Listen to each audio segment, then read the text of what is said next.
ఒకప్పుడేమో గాని ఇప్పుడు మాత్రం శాసన మండలి ప్రతిపక్ష నేత అప్పిరెడ్డి పేరు వింటే మాత్రం గుంటూరు జిల్లా వైసీపీ నేతలు అగ్గిలం మీద గుగ్గిలం అవుతున్నారు.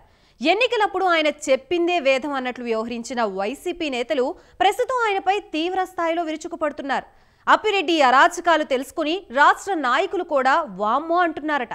అయితే జగన్ మాత్రం ఎవరినీ సంప్రదించకుండా అప్పిరెడ్డికి మండలిలో ప్రతిపక్ష నేతగా కేబినెట్ ర్యాంకు హోదా కల్పించి మిగిలిన వారి ఎమోషన్లతో ఆడుకుంటూ ఉండటం చర్చనీయాంశంగా మారింది.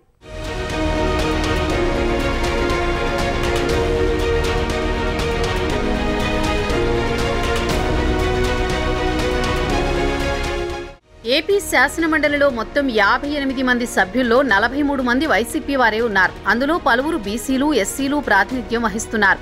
కేంద్ర మంత్రిగా పనిచేసిన డాక్టర్ ఉమారెడ్డి వెంకటేశ్వర్లు వంటి హేమాహేమీలు కూడా ఉన్నారు. నిత్యం బీసీ, ఎస్సీల జపం చేసే మాజీ సీఎం జగన్ వారందరినీ కాదని లేళ్ల అప్పిరెడ్డిని శాసనమండలిలో ప్రతిపక్ష నేతగా నియమించారు. తనకు కూడా లేని ప్రతిపక్ష నేత హోదాను జగన్ ఆయనకు కల్పించారు.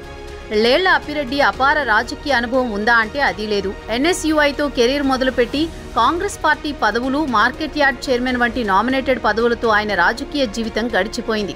కాంగ్రెస్లో కనీసం ఆయనకు ఎన్నికల్లో పోటీ చేసే అవకాశం కూడా దక్కలేదు. వైసీపీలోకి వచ్చాక అప్పిరెడ్డికి 2014లో జగన్ గుంటూరు పశ్చిమ టికెట్ ఇచ్చినప్పటికీ పరాజయం పాలయ్యారు.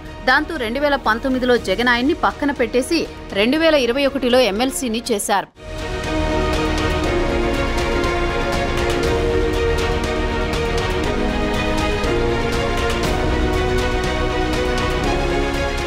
అప్పిరెడ్డి పొలిటికల్ కెరియర్లో ప్రస్తుతం ఉన్న ఎమ్మెల్సీ పదవే పెద్ద పోస్టు.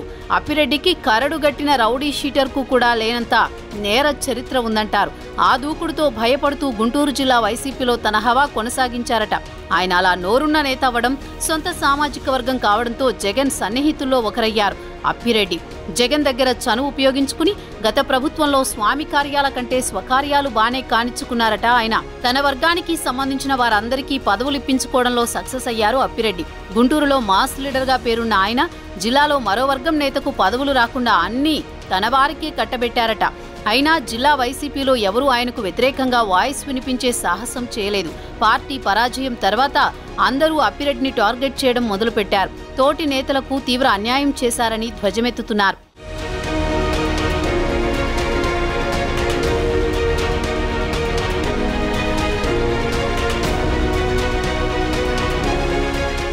ఇప్పటికే అప్పిరెడ్డి వైసీపీ రాష్ట్ర ఉపాధ్యక్షుడిగా కొనసాగుతున్నారు. తాజాగా ఆ ఎమ్మెల్సీని శాసనమండలిలో వైసీపీ అధ్యక్షుడిగా జగన్ నియమించడంతో జిల్లా వైసీపీలో పెద్ద చర్చే నడుస్తోంది.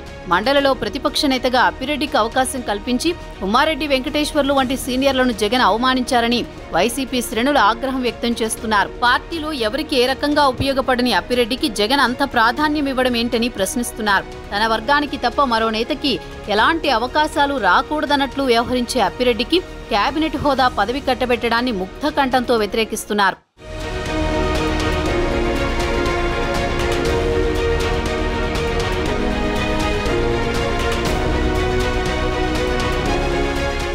గుంటూరు జిల్లాలో పార్టీ తీవ్రంగా నష్టపోవడానికి కారణం అప్పిరెడ్డి అని విమర్శిస్తున్నారు. మాజీ మంత్రి విడదల రజని గుంటూరు వెస్ట్ అభ్యర్థినిగా వచ్చినప్పుడు అప్పిరెడ్డి హవా కొంతమేర తగ్గించే ప్రయత్నం చేశారు.